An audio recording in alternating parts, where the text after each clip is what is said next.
Hello बच्चों, let's read the question. The question says the increasing order of reduction of alkyl halides with zinc and dilute HCl is.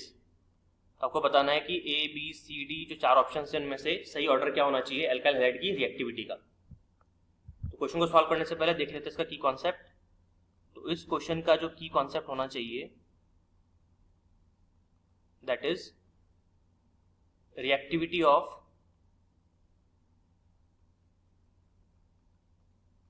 Reactivity order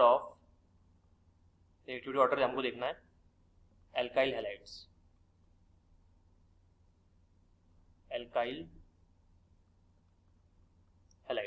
अब यहाँ पे देखिए जो आपको reaction बता रखी है वो क्या है कि एल्काइल हैलाइड की रिएक्शन आप करवा रहे हो जिंक और डाइल्यूट HCl के साथ में.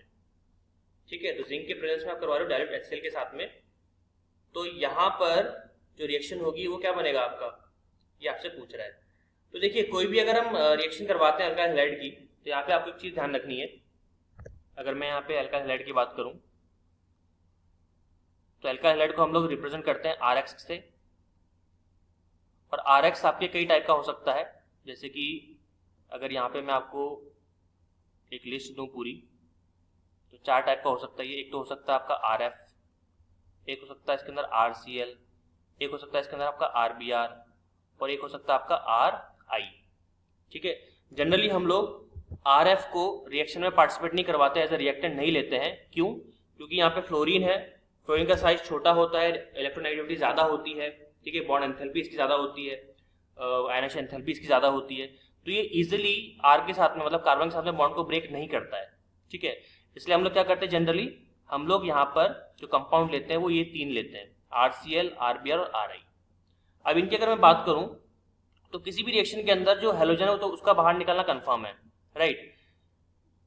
अगर मैं यहाँ पे बात करता हूँ ग्रुप 17 की, जिसको अपन हेलोजन्स कहते हैं, ग्रुप 17 की अगर मैं बात करूं तो देखिए जैसे ही आपका हेलोजन किसी एल्काइल ग्रुप से लगा तो उसने क्या किया, उसने बॉन्ड को कर दिया पोलर, क्योंकि खुद इलेक्ट्रोनेगेटिव है वो. तो delta negative, delta positive, delta negative, delta positive, delta negative और डेल्टा पॉजिटिव. तो अगर मैं यहाँ पर F minus, Cl minus, Br minus और I माइनस की अगर मैं बात करूं तो जब भी आप टॉप टू बॉटम जाते हो तो क्या होता है, एटॉमिक साइज बढ़ता है और एटॉमिक साइज अगर बढ़ेगा तो आयनिक साइज भी बढ़ेगा, राइट. तो चूंकि यहाँ पर टॉप टू बॉटम जाने पर हाइड्रोजन का साइज बढ़ रहा है, फ्लोरीन का साइज सबसे छोटा है, आयोडीन का साइज सबसे बड़ा है, तो जितना बड़ा साइज होगा उतना ही अच्छा क्या होगा, वो लीविंग ग्रुप होगा. मतलब यहाँ पर अगर मैं RI की अगर बात करूं, यहाँ पे आपको एक्चुअली फोकस करना है RI पे.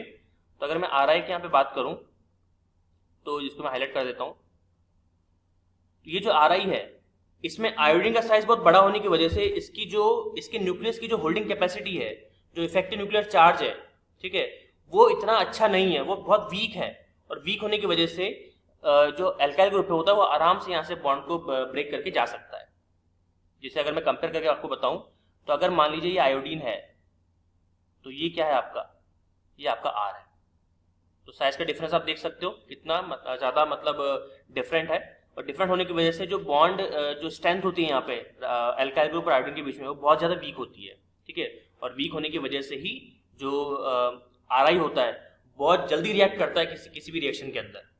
तो आप यहाँ पे क्या बोल सकते हो, आप यहाँ पे बोल सकते हो कि हाईएस्ट रिएक्टिविटी किसकी होगी, RI की, उसके बाद RBr की और उसके बाद में RCl की, और बची कुची जो है सबसे कम वो RF की होगी.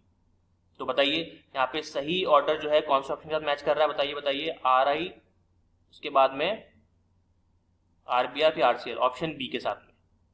ठीक है, तो option B will be your final answer. Hope you understood it well. All the very best.